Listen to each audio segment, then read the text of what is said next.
Football নিয়ে আমি কব, আর সেখানে ব্রাজিলের নাম আসবে না, এটা অসম্ভব একটি ঘটনা। তো এই ভিডিওতে আমি ব্রাজিল নিয়ে কথা বলবো, আমার প্রিয় দলকে নিয়ে একটু আলোচনা করব।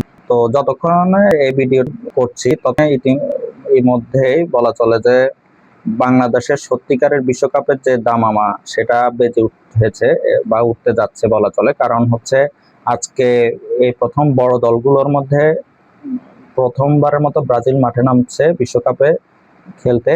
তো আমাদের দেশের যে ফুটবল ফ্যানরা আছে তাদের মধ্যে আসলে বেশিরভাগই আর্জেন্টিনা ফ্যান এবং ব্রাজিল ফ্যান। তো বিশ্বকাপ এলেই সাধারণত আমরা দুই ভাগে বিভক্ত হয়ে পড়ি বেশিরভাগ ক্ষেত্রে আর কি।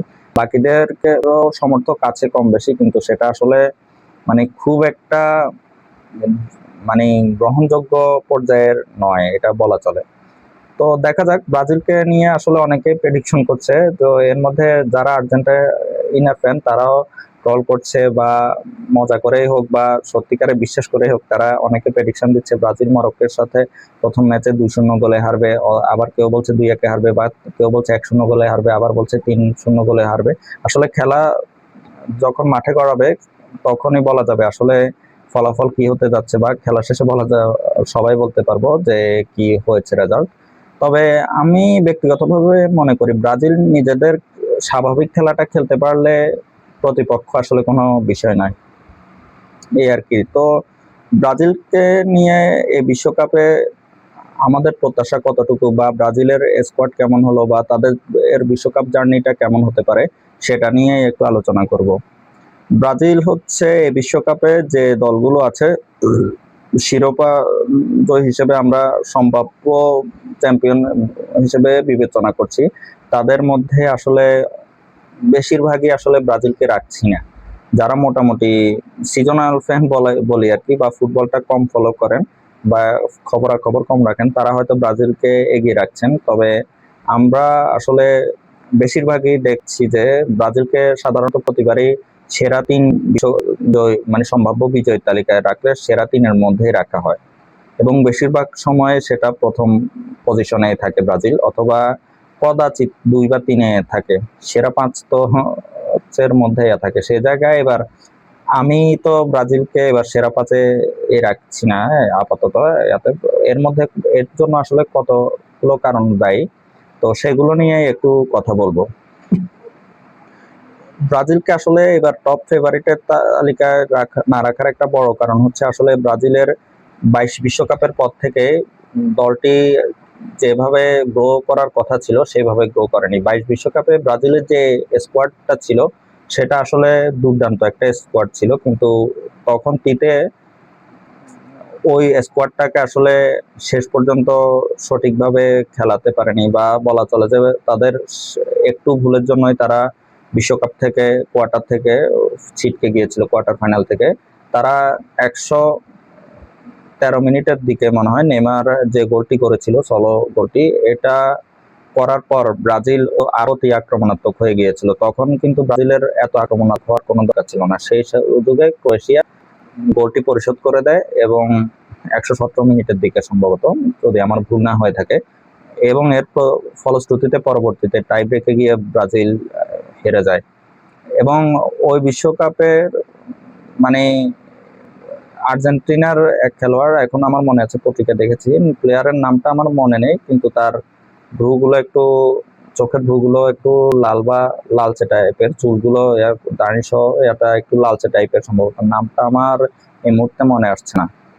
যাই হোক, সে বলেছিল, মানে তার একটা উদ্ধৃতি পত্রিকায় সোশ্যাল মিডিয়াতে দেখেছিলাম যে ব্রাজিলের ম্যাচটি দেখার পরে দেখলাম, আমি আমার সতীর্থদের বলেছিলাম যে এবারের বিশ্বকাপ আমাদের। আসলে ব্রাজিলের ম্যাচের ঠিক 1-2 ঘন্টা পরে আর্জেন্টিনা সেদিন মাঠে নেমেছিল নেদারল্যান্ডের সাথে, এবং সেই ম্যাচে তারা শুরুতে 2-0 গোলে এগিয়ে থাকলেও পরে শেষ পর্যন্ত 2 গোলই 90 মিনিটের মধ্যে নেদারল্যান্ড পরিশোধ করে ফেলে, এবং শেষ পর্যন্ত টাই ব্রেকে গিয়ে তারা জিতে ওই ম্যাচে। এবং পরে তো বিশ্বকাপে সেমিতে খুব ইজিলি ক্রোয়েশিয়াকে হারায়, এবং ফাইনালে গিয়ে ফ্রান্সের সাথে তো সম্ভবত এখন পর্যন্ত ইতিহাসের সেরা ফাইনাল খেলেছে। সম্ভবত না, আমার দেখার সেরা ফাইনাল বলা চলে। ওইটা দেখেছি আমরা, সেখানেও ফ্রান্সের সাথে তারা টাই ব্রেকে জিতেছে। ফলাফল একই রকম ছিল, সেটাতেও নেদারল্যান্ডের মতো শুরুতে 2 গোল খেয়ে পিছিয়ে গিয়েছিল, পরে ফ্রান্স সেটা শোধ করে দেয় এবং পরবর্তীতে রেখে গিয়ে হেরে যায়। এতে অতিরিক্ত সময় তারা একটি করে গোল করেছিল, ফলাফল ছিল 3 এবং পরবর্তীতে তারা টাইব্রেকে জয়লাভ করে আর কি। মোটামুটি আর্জেন্টিনার বিশ্বকাপ জিততে নাভিশ্বাস উঠে গিয়েছিল। তো যাই হোক, আমি ব্রাজিলের প্রসঙ্গে ফিরি। ব্রাজিল সেই বিশ্বকাপের যে স্কোয়াডটা নিয়ে গিয়েছিল, ওই স্কোয়াডটা আসলে বিশ্বকাপের ঠিক আগে হঠাৎ করে প্লেয়ারগুলো এভাবে ক্লাব লেভেলে পারফর্ম করাতে ফিফা অনেকগুলো প্লেয়ারকে ডেকেছিল। এর মধ্যে কে ছিল না? ভিনিসিউস, তারপরে অ্যান্টনি, রড্রিগো, তারপরে রাফিনহা, তারপরে আবার ছিল এদিকে এডার মিলিতাও ছিল ডিফেন্সে, মানে এরা ছিল, অনেকগুলো প্লেয়ার ছিল। কিন্তু ওই বিশ্বকাপের পর থেকে ব্রাজিল আসলে ঢুকেছে বাছাই করবে তারা যে সেটা মানে আসলে দেখে থাকে। এক বিশ্বকাপের বাদেও সংগ্রাম করেছিল ব্রাজিল, যখন তখন সকলে বিশ্বকাপে কোয়ালিফাই করেছে। তো 2001 সালে ছিল সেই ব্রাজিল, তার মারিওর গোল ব্রাজিল মোটামুটি ম্যাচে রেজাল্ট পেলো, অনেকগুলো ম্যাচে ভালো খেলেছিল, কিন্তু তাকে স্কলারি দলে ডাকেনি এবং কল করলেও সেই নতুন এবং স্কলারি প্রেসিডেন্ট বলেন যে মন্ত্রিসভা কিছু দিয়ে আমাদের কত স্কলারি ছিল এবং তাকে ওইভাবে সাজিয়েছিলেন। তো এই বিষয় যেটা বছরের মধ্যে ব্রাজিলের সমস্যা হচ্ছে, ব্রাজিলের প্লেয়াররা পুরো 4 বছরের মধ্যে জুরিতে লড়াই করেছে, হাতে মাসে টিমও আসলে খেলতে খুব দুর্ভাগ্যজনক ছিল। তো আমি আর বিশ্বকাপ থেকে বিশ্বকাপে ব্রাজিল যদি নেইমার খেলেও নেইমার দল হোক, কারণ নেইমারের কোয়ালিটি বা ক্যালিবার নিয়ে আমার কোনো সন্দেহ নেই, মাঠে মানে ব্রাজিল এক্সট্রা অ্যাডভান্টেজ পায় সবসময়। নেইমার হচ্ছে মেসি, রোনালদো এবং নেইমার, এই তিনটা আমরা যে পারলাম, মানে এই দুইটার পায়ে যদি কাছে কোনো প্লেয়ারকে মাপতাম সেটা আমরা হচ্ছে নেইমার।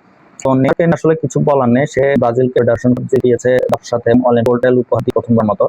কিন্তু নেইমারের সমস্যাটা, নেইমারকে কেন্দ্র করে গিয়ে সমস্যা হয় কি, নেইমারকে প্রতিপক্ষ এত বেশি মার্ক করে এবং চার্জ করে, যার কারণে নেইমার ইনজুরি গেলে পুরো দল দেখা যায় যে বিপদ পড়ে আর কি। আর তার গত কয়েকটা বিশ্বকাপে শুধু নেইমার কেন, ব্রাজিল আসলে চোটের সঙ্গে লড়াই করতে হচ্ছে, কাঠ সমস্যা আছে, এগুলো আছে। 18 বিশ্বকাপে মার্সেলো ইনজুর্ড হয়ে প্রথমে 1-2 ম্যাচ মিস করলো, এরপরে কাসেমিরো একটা ম্যাচে করলো, এই দ্বিতীয় রাউন্ডে কার্ড সমস্যার কারণে হলো কোয়ার্টারে খেলতে পারে না, বেলজিয়ামের সাথে হেরে গেল। 2022 বিশ্বকাপে প্রথম ম্যাচে ব্রাজিল এত ভালো খেললো, কিন্তু সেই ম্যাচে আলেক্সান্দ্রো, তারপরে দানিলো, নেইমার, জেসুসের ইনজুর্ড হলো এবং এর মধ্যে নেইমার ছাড়া বাকি 3 জনের বিশ্বকাপই শেষ হলো এবং নেইমার গ্রুপ পর্বের ম্যাচগুলো খেলতে পারলো না, পরে দ্বিতীয় রাউন্ডে গিয়ে আবার ব্যাক করেছিল। তো এই সমস্যাগুলো ব্রাজিলের বিশ্বকাপ পারফরমেন্সে প্রভাব ফেলছে এখন, যার কারণে আসলে দলটি দাঁড়ানি। তো বিশ্বকাপের পর আমি আশা করেছিলাম যে ভিনিসিউস, রড্রিগো এরা গ্রো আপ করবে, রাফিনহার সহ যারা আছে, অ্যান্টনি, এরা গ্রো আপ করলে ব্রাজিলের পজিশনটা সেট আপ হয়ে গেলে নেইমার খেললেও, মানে নেইমার কেন্দ্রিক দলটা না হলে ব্রাজিলের জন্য ভালো, নেইমারের জন্য ভালো, এটা আশা করেছিলাম। কিন্তু দুর্ভাগ্যজনকভাবে সেটা হয়নি। এর পেছনে আসলে ব্রাজিলের কনফেডারেশন, যে ব্রাজিলের ফেডারেশন আছে, সেটারও দায় কম নয়। তারা কার্লো আনচেলত্তিকে নিয়োগ দিতে এক সংক্ষেপণ করেছে। আনচেলত্তি রিয়ালের সাথে ছিল, তারপর তারপর শেষ পর্যন্ত আনচেলত্তিকে হতাশ করলো, তা পারফরমেন্স উপহার দিল। তো তার অধীনে এতে দলের যে আগাগোড়া কাঠামো, ওইটার মধ্যে কোনো মানে সমন্বয় করাটা, ওইটাই এক সুতোয় পুরো দলকে গাঁথা এবং মাঠে পারফর্ম করা আর সূত্র, সেটা আবিষ্কার এবং বাস্তবায়ন করতে পারেনি ব্রাজিলের জন্য, যার ফলশ্রুতিতে সে বহিষ্কার হয় এবং পরে 2-3টি ম্যাচে আসলে অন্তর্বর্তী দিয়ে চালানো হয় এবং অবশেষে আনচেলত্তি ব্রাজিলের দায়িত্ব নিয়েছে। তো আনচেলত্তি ব্রাজিলের দায়িত্ব নেওয়ার পরে এই পর্যন্ত সম্ভবত 12টি ম্যাচ খেলেছে বা 13টি ম্যাচ খেলেছে, প্রস্তুতি ম্যাচ, বাছাই পর্ব মিলিয়ে। তো এটা আসলে খুব মানে যথেষ্ট কিছু এটা বলা চলে না। তাছাড়া সে কিন্তু ভিনদেশি কোচ, ব্রাজিলের সংস্কৃতির সাথে একটু খাপ খাই নেওয়ারও ব্যাপার আছে, যেটা এলারির ক্ষেত্রে 2001 সালে ছিল। সে পরিবেশ সম্পর্কে জানতো, ব্রাজিলিয়ান জার্সির যে ওজন, সেটার ভারটা সে সম্পর্কে সে অবগত ছিল। আসলে সফল হয়ে গেলে সবাইকে নিয়ে গুণগান করে, স্কলারিকে নিয়ে জন্য গুণগান করছে এটা মনে হতে পারে, কিন্তু আমি আসলে স্কলারির ভক্ত, তার মোটিভেশন এবং বদরাগিয়াটা, যেটা কন্ট্রোলিং পাওয়ারের জন্য, এটার জন্য।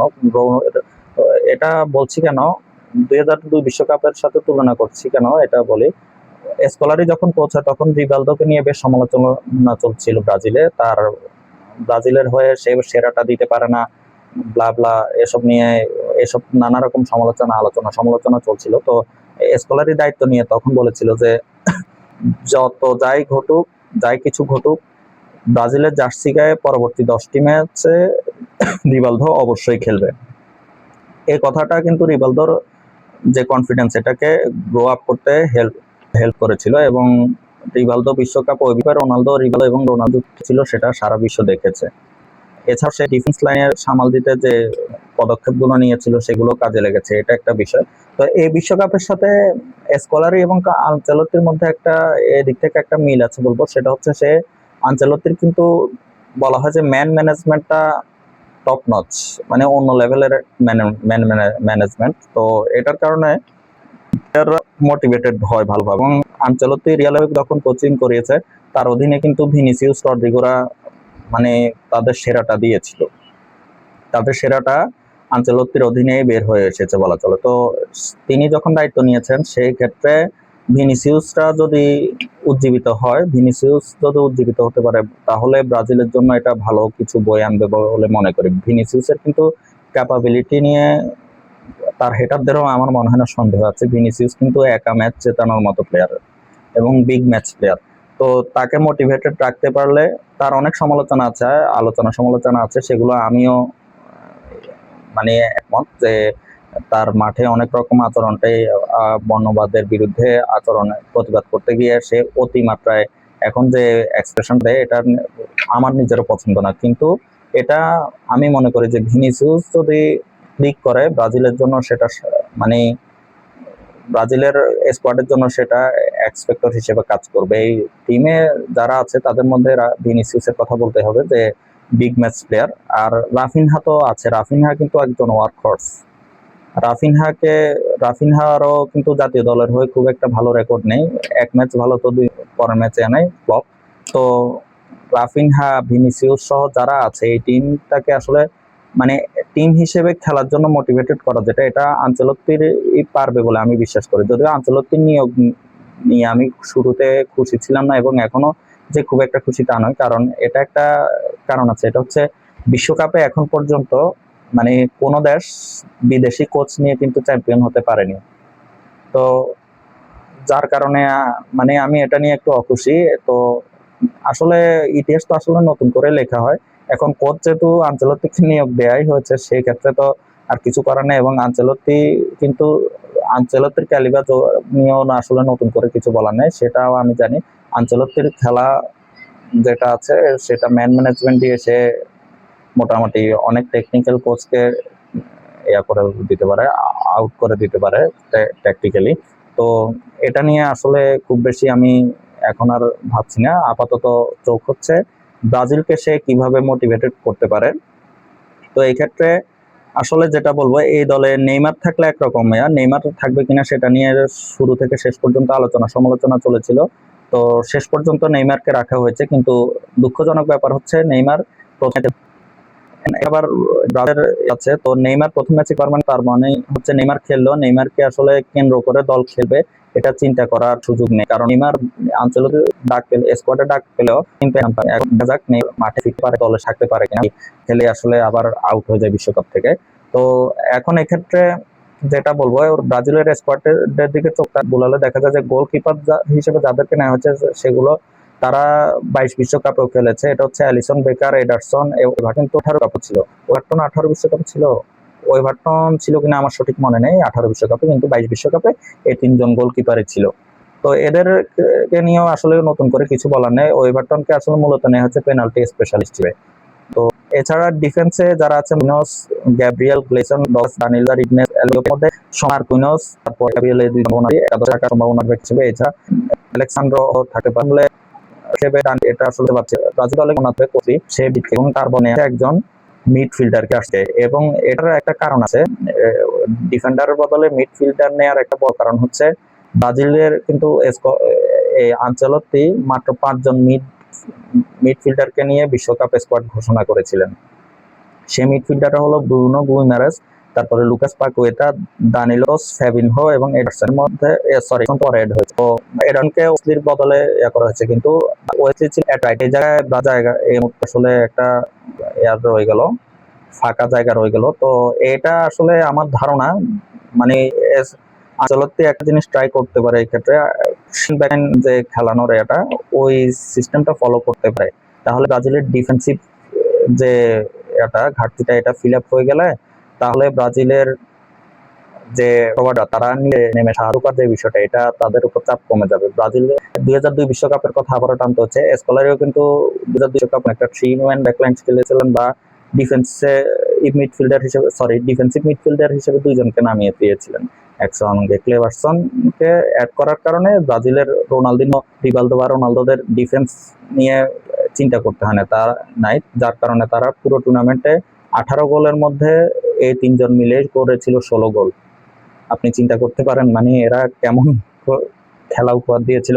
তো এই ক্ষেত্রে আমি বলবো ব্রাজিলের যেহেতু এই বিশ্বকাপে আসলে একা ম্যাচ জিতে দিবে, নেইমারের ক্যালিবার সাথে ভিনির আসলে ইয়াগতভাবে তুলনা করছি না, কিন্তু নেইমার যেটা নেইমারই সেটা একরকম, নেইমার খেললে একরকম হিসেব হবে, নেইমার না থাকলে একরকম। তো নেইমার খেলবে না, তো যেসব ম্যাচ আপাতত সেসব নিয়ে কথা, সেগুলোতে আমি বলবো যে ভিনিকে ফ্রি স্পেস দিতে হবে এবং রাফিনহাও যাতে ঠিকমতো তার জোনগুলোতে অপারেট করতে পারে সেই জন্য তাকে ডিফেন্সের দিকে একটু কম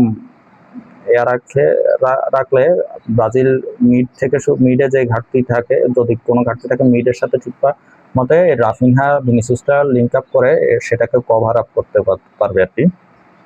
তো ব্রাজিলের মিডে সম্ভবত ক্যাসিমিরো থাকবে এবং ব্রুনো গুইমারেস এবং পাকুয়েতে, এই তিনজনই শুরু করার সম্ভাবনা বেশি।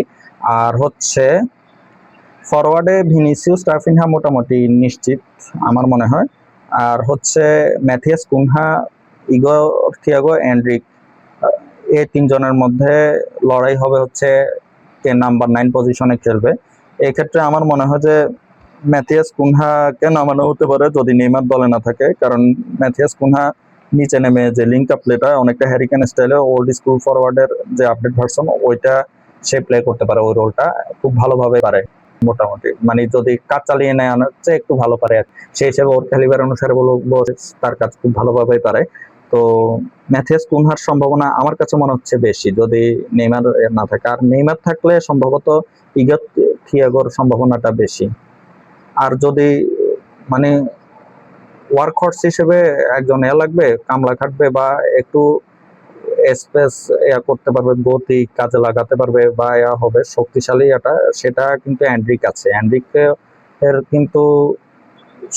কিন্তু প্রচন্ড শক্তিশালী একজন ফরওয়ার্ড এবং সে কিন্তু রাইট ব্যাকেও খেলতে পারে মোটামুটি ভাবে, তো রাইট উইং এ খেলতে পারে। এখন আনচেলত্তি এটাকে কিভাবে সেট আপ করেন সেটা হচ্ছে দেখার বিষয়। তো ওভারঅল যদি বলি ব্রাজিল এই দলকে আনচেলত্তি 100 বাঁধতে পারলে ব্রাজিল ভালো করতে পারবে, কিন্তু ব্রাজিল যেটা হচ্ছে সাম্প্রতিক সময় যে পারফর্ম করছে, তারা জাপানের সাথে হেরে গেছে, যেখানে জাপান তারপরে কোরিয়া এসব দলে হেসে খেলে এই মানে ব্রাজিল হারাতো এসব দলকে, তাদের সাথে ব্রাজিল হেরে যায়। ব্রাজিল আসলে কি করেছে 4 বছরে এটা হরিবল অবস্থা ছিল ব্রাজিলের, এটার জন্য আমি আসলে খুব এক্সপেকটেশন রাখতে ব্রাজিলিয়ান দলদের নিষেধ করছি। আর ব্রাজিল কিন্তু আসলে বিশ্বকাপ জিতলেই ব্রাজিলিয়ান ফ্যান হিসেবে আমরা সবসময় মানে আমি তো বটে, আমি তো হচ্ছি সেদিনের ফ্যান, ব্রাজিলিয়ান যারা আছে ব্রাজিলিয়ান ফ্যানরা কিন্তু সবসময় এটাই করে যে ব্রাজিল শুধু বিশ্বকাপ জিতবে না, ব্রাজিল সুন্দর খেলে জিতবে, প্রতিপক্ষকে মিনিট করে জিতবে। তো এই বিশ্বকাপে যে ব্রাজিল বিশ্বকাপ সেটা নিয়ে আমি আপাতত কিছু বলছি না, আমি কোনো দলকে বিশ্বকাপ জিতে যাবে বা ফাইনালে চলে যাবে এটা বলিনি। তো আমি আপাতত আশা করব যে ব্রাজিল যদি নিজেদের স্বাভাবিক খেলাটা খেলতে পারে তাহলে ব্রাজিল আপাতত কোয়ার্টারের বাধা পেরোক, কারণ কোয়ার্টারে কিন্তু ব্রাজিলের ফ্রান্স এবং নরওয়ের সাথে দেখা হওয়ার একটা চান্স আছে, যেটা দেখলাম আর কি। নরওয়ে যথেষ্ট ভালো দল এবং চ্যালেঞ্জ জানাবে। নরওয়েতে হারল্যান্ড, তারপরে হচ্ছে এই ওডেগার্ড, তারপর সরলট আছে এবং নরওয়ে কিন্তু বিশ্বকাপ ক্যাম্পেইনে সবচেয়ে বেশি গোল করেছে, তাই নরওয়েকে খাটো করার কোনো সুযোগ নেই। এবং ফ্রান্সকে নিয়ে আর কি বলবো, ফ্রান্স হচ্ছে এই বিশ্বকাপে সবচেয়ে পরিপূর্ণ যে স্কোয়াড বলা চলে সেটার মধ্যে একটা, তাহলে আমি ফ্রান্সকে নিয়ে কি বলতে পারি। তো ব্রাজিলকে কঠিন সময় করতে হবে, ফ্রান্সে হোক বা যেই হোক, আসলে প্রতিপক্ষ ভাবলে চলবে না, খেলাটা নিজেদের সেরাটা দিতে হবে, যে কোনো দলের ক্ষেত্রে এটা প্রযোজ্য। এখন ব্রাজিল কতটা দিতে পারে সেটা হচ্ছে দেখার বিষয়। তবে এই ব্রাজিলের ফুটবলের মধ্যে ব্রাজিল এই মানে আমার মনে হয় যে যেটা বলি যে ব্রাজিলিয়ানরা শিরোপা জিতলে হবে না, ব্রাজিল ব্রাজিল খেলে সুন্দর খেলে জিততে হয়, অর্থাৎ প্রতিপক্ষকে ডমিনেট করে চোখ ধাঁধানো এটা অলস সৌন্দর্য এবং চোখ ধাঁধানোর যে মিশেল, এটা সবকিছু থাকতে হবে। তাদের ফুটবলের মোট কথা হচ্ছে যোগবনিত দেশ, এবং তাদের ফুটবলের জিঙ্গা থাকতে হবে। পেলে যেটা বলতো যে প্লেয়ারদের মধ্যে জিঙ্গা নেই, জিঙ্গা মানে হচ্ছে কোমর দুলানো, মানে ফুটবল খেলার মধ্যে কোমরের যে নড়াচড়া, এটার উপরে ফুটবলারদের ক্রিয়েটিভিটি অনেকাংশে নির্ভর করে। এটা একবার পড়েছিলাম, তো পেলে বলেছিল এই প্লেয়ারদের মধ্যে গত বিশ্বকাপের আগে মনে হয় পেলে বলেছিলেন যে এদের মধ্যে জিঙ্গা নেই, জিঙ্গা থাকতে হবে, ব্রাজিলিয়ান ফুটবলারদের মধ্যে জিঙ্গা থাকতে হবে। তবে এই স্কোয়াডে যারা আছে এখন তারা এই জিঙ্গা দেখাতে পারবে ওইভাবে আমি সেটা মনে করি না। ভিনিসিয়াস বা রাফিনহা এরা জাদু দেখাতে পারবে, তবে ওই অর্থে আগের যে কিংবদন্তিরা ছিল বা খেলে গিয়েছে তাদের মতো এদের কাছে ওই এক্সপেকটেশন রাখলে আপনি হতাশ হওয়ার সম্ভাবনা বেশি। তবে তারা যদি তাদের স্বাভাবিক খেলা খেলতে পারে এবং সেট আপ মানে ক্লাব লেভেলের যে পারফর্মটা তাদের, এটা যদি ন্যাশনালে টেনে আনতে পারে ব্রাজিল, তখন ভালো করার সম্ভাবনা আছে। এবং এটা আমি আঞ্চলিক উপর এই ক্ষেত্রে ভরসা রাখতে চাই যে তিনি দলটাকে মোটিভেট করতে পারবেন। সেটার উপর আসলে ব্রাজিলের সাফল্য অনেকাংশে নির্ভর করছে, এবং ব্রাজিলের প্লেয়াররা ফিট কেমন থাকে সেটা হচ্ছে বিষয়। ওয়েসলি ইনজুর্ড হয়েছে, বিশ্বকাপের আগে ইনজুর্ড হয়েছে, সেটা নিয়ে আমি করছি না। একদিক থেকে আমি খুশি, একদিক থেকে হতাশ, আরেক দিক থেকে খুশি। বিশ্বকাপের আগে ইনজুর্ড হয়েছে, বিশ্বকাপের প্রথম ম্যাচে কতবার যেমন 4 জন প্লেয়ার অলরেডি বের হয়ে গিয়েছিল, তারপরে এত সমস্যা হলে আসলে বিশ্ব যে কোনো দলের জন্য টিকে থাকাটা কঠিন বিষয়। তো এবার যদি এটা না হয় তাহলে আমার মনে হয় ব্রাজিল যদি নিজেদের সব খেলাটা খেলে মোটামুটি ভাবে এদের যে ক্যালিবার সে অনুযায়ী খেলেও ব্রাজিল ভালো করতে পারে, সে অনুযায়ী দল হিসেবে খেলতে হবে, এটাই হচ্ছে সার কথা। আর যদি সেটা না পারে তাহলে তো কিছু করার নেই। আর এই ক্ষেত্রে আমি একটা কথা বলবো, নেইমারের কথা তো বললাম, নেইমারকে ধরে নেওয়া আছে, সে বেঞ্চ গরম করবে আমি এটা ধরে নিচ্ছি, কিন্তু বেঞ্চ গরম করলো সে কিন্তু ড্রেসিং রুমে একটা আলাদা পরিবেশ তৈরি করতে পারবে। নেইমারের প্রতি সবার কিন্তু আলাদা একটা সম্মান আছে, মানে শ্রদ্ধা আছে। তো নেইমারকে মোটামুটি বলা চলে যে নেইমারের হাতে আর্মব্যান্ড না থাকলে এই দলের মোটিভেশন যেটা ওইটা নেইমারই মোটিভেট করার জন্য, প্লেয়ারদের মধ্যে থেকে যদি কেউ মোটিভেট করতে পারে সেটা হচ্ছে নেইমার। তাই নেইমারের ভূমিকাটা একদিক থেকে গুরুত্বপূর্ণ।